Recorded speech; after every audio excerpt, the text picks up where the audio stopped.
Nairobi, capital of Kenya, has been known by several names: cool water, green city in the sun, safari, capital of Africa, and even, at one point, Nairobi, none of which totally do it justice. How about Nairobi? Kidding, this joint is insane, throbbing with finance, commerce, entrepreneurs and energy.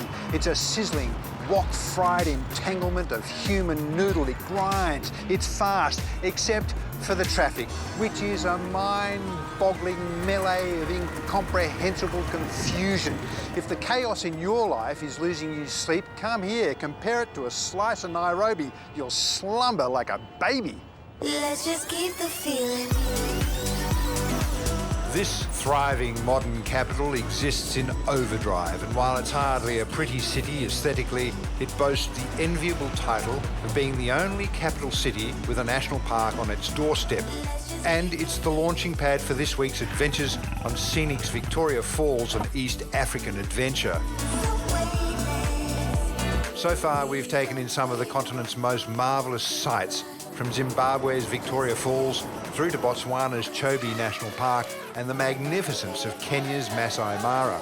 This week, we'll head from the capital, Nairobi, south to Tanzania, home of two of Africa's greatest natural assets, the Ngorongoro Crater and the Serengeti.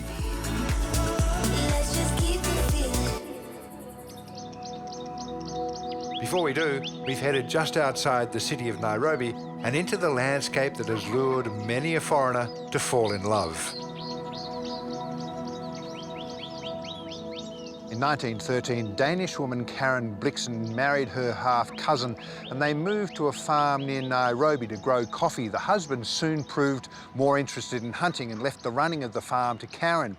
He soon proved more interested in other women, and the marriage dissolved, leaving Karen to fall in love with a big game-hunting, dashing Englishman. Does it sound familiar? Imagine Karen being played by Meryl Streep, meticulously wrapping her tongue around English as spoken by a Dane in Africa. And imagine the dashing Englishman being played by Robert Redford, meticulously wrapping his tongue around an American accent for some reason. The movie was out of Africa, inspired by the book by Karen Blixen, and this is the farm.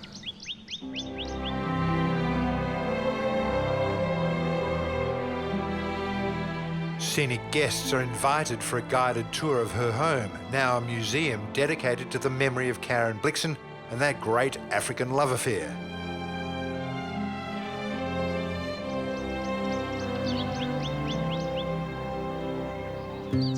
While Kenya is renowned for its coffee plantations, it's also the third largest exporter of tea after Sri Lanka and India. Just 30 k's from the city, the chaos of the traffic gives way to the calm of the countryside. Kiambethu Tea Farm kicked off a century ago and is still run by a member of the same family.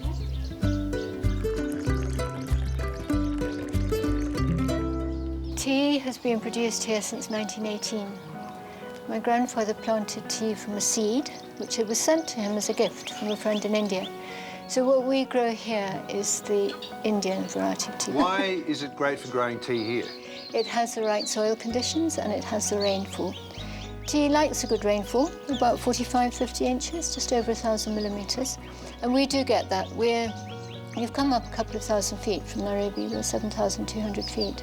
Or 2,000 metres, so we do get the rainfall. I have to say, maybe it's the environment, maybe it's because I know the tea has come from just down there, or maybe it's the perfect company, but this is a really great cup of tea. I'm glad you're enjoying it. Beyond the beautiful gardens is a thick patchwork of manicured tea plantations. It is a major employer for us and a major crop for us because we are exporting between 95 and 96% of what we produce. So it's a major foreign exchange earner for us. And we're still picking ours by hand. They're not using a machine in this part of the world. It may come, but at the moment it's still being done by hand.